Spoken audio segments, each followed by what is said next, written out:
jiggly fat all over.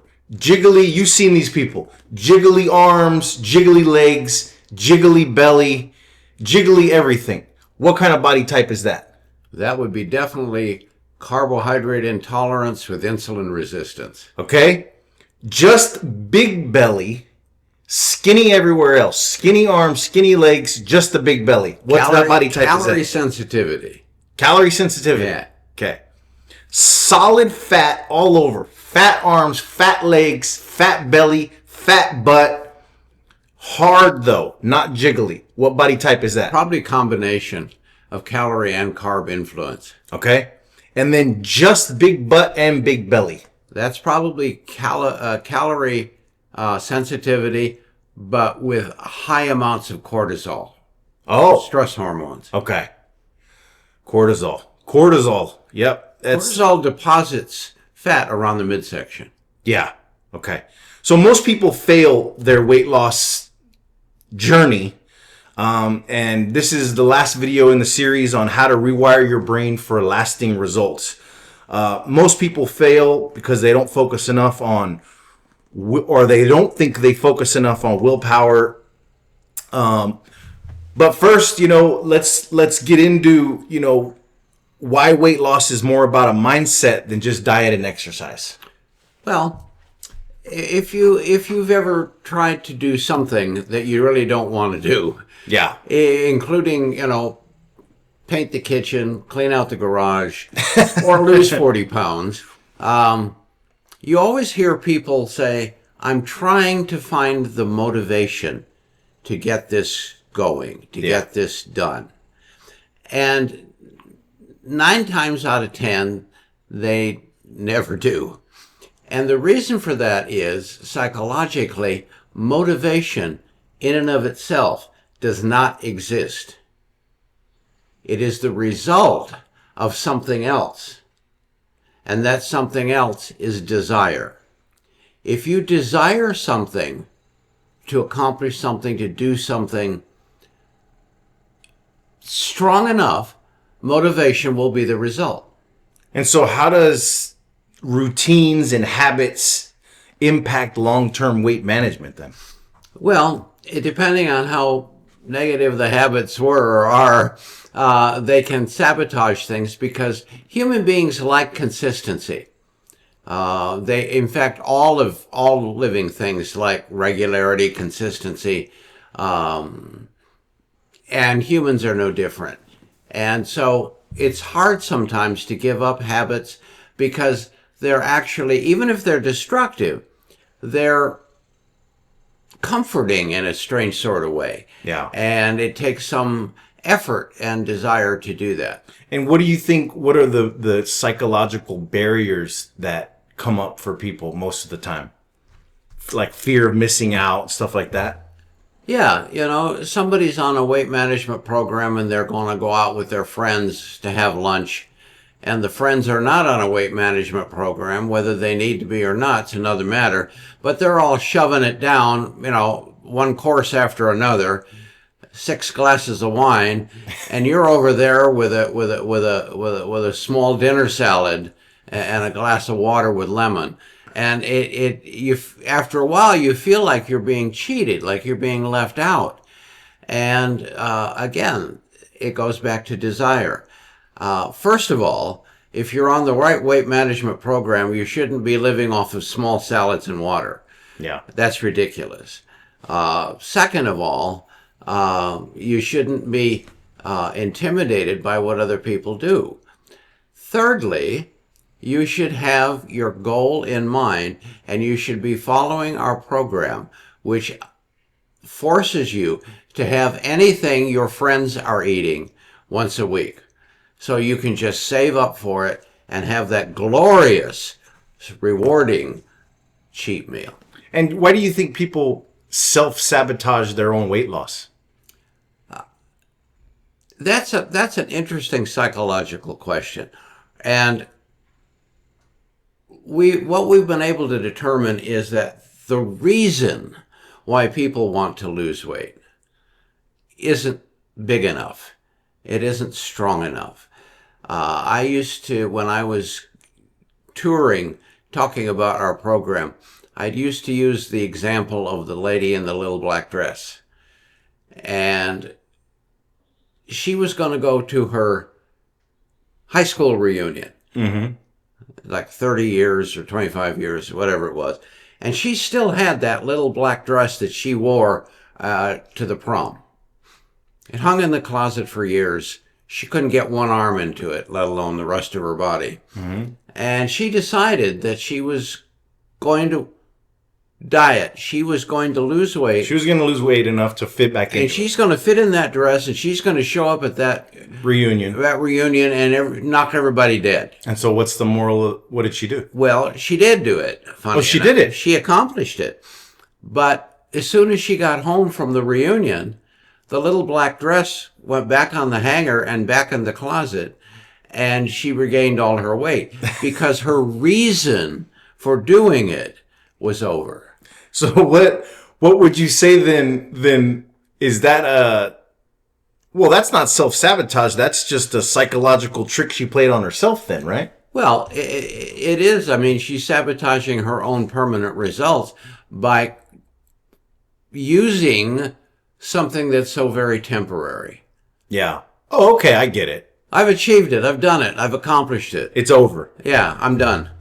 So talk a little bit about maintenance. I mean, we've done this whole series and we've broke down the program and figuring out what body type you are, calorie sensitive, carb intolerant, the combination of both, the diabetics, the insulin resistance, the cortisol people. We've broke those all down over all these series of videos. Now people, what everyone wants to know is, and what all the polls were saying and all the surveys we took was, now what do we do for maintenance? Well, and that's the big fault of most weight programs. They don't have a maintenance. Yeah. And if they do, it's pointless. It doesn't work. So I guess we start with set points then, right? Set points is something that's very interesting, and no one quite seems to understand them, but they're fascinating. Well, a good example is my being able to maintain 175 pounds for the last 10 years. Yes, because you created a new set point. Yeah. And set points, what that means is that that's the body weight at which your body sees itself as quote unquote normal. Yeah, and I'm severely carbohydrate intolerant. Even if that set point is 50 pounds overweight. But if your body perceives that as normal, okay. Yeah. It will fight to regain and maintain that 50 pounds of excess weight. Now, when it comes to maintenance, now let's say you've lost all that weight and you don't really relish the fact of having to diet the rest of your life, which you shouldn't have to anyway. That's silly. Yeah. So you go back slowly to eating what you used to, and your body's going to see anything less than 50 pounds overweight as starvation. Because that's the set point it was used to. So it's going to start packing on the excess weight until it gets back to that set point it's familiar with. So what we have to do is we have to reset the set point. And we do that through our maintenance program. And so what role does ongoing dietary supplement intake play on weight management? For example, it's vital. Yeah. So for example, you always recommend that people stay on a full spectrum supplement like high vitality liquid, like high vitality caps, either or. And then if you're carb intolerant, definitely the blood sugar support then too, right? Understand that nutrient deficiencies, which result from our wonderful healthy diet, your body perceives that state as starvation. Starving. And once it feels it's starving to death, it's going to store every bloody calorie that it gets its little hands on. And that's going to make both weight loss and maintenance far more difficult than it needs to be. So what would you say is key to keeping the weight loss off like long term? Well, what we do in our maintenance program is we slowly increase the food value to what we call metabolic tolerance. So if you're carb intolerant and you've been following 30, 40 grams of carbs a day, and now you're at your weight that you're comfortable with, we'll start increasing those carbs by maybe 5 grams a day until we start to see a slight weight gain.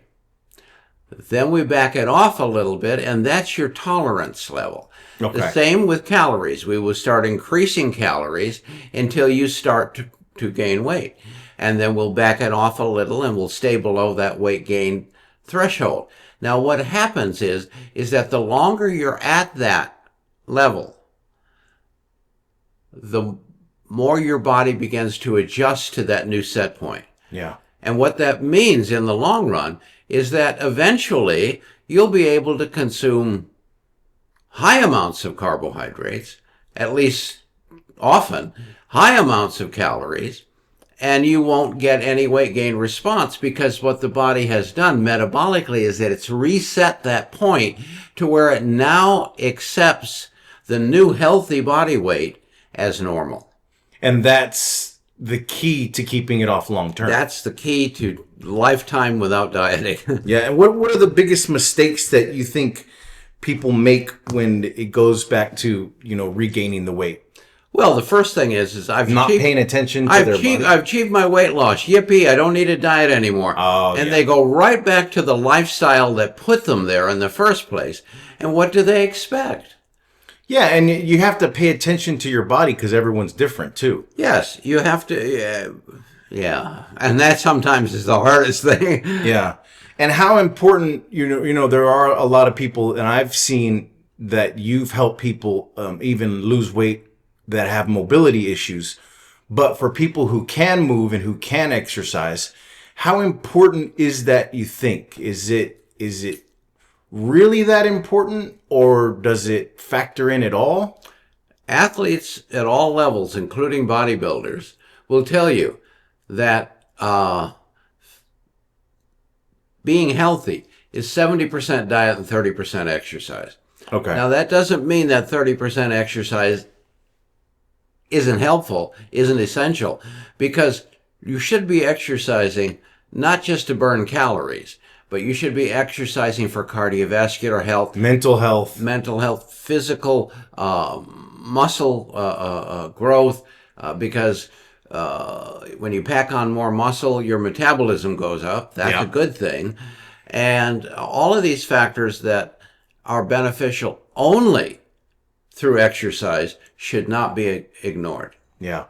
And so don't forget to like, subscribe. If this is the first video you've seen of the series, you can go ahead and go watch the rest of the series we've done.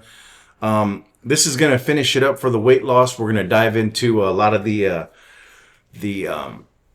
nutrients and antioxidants that the California firefighters are utilizing for better health coming up in the next video.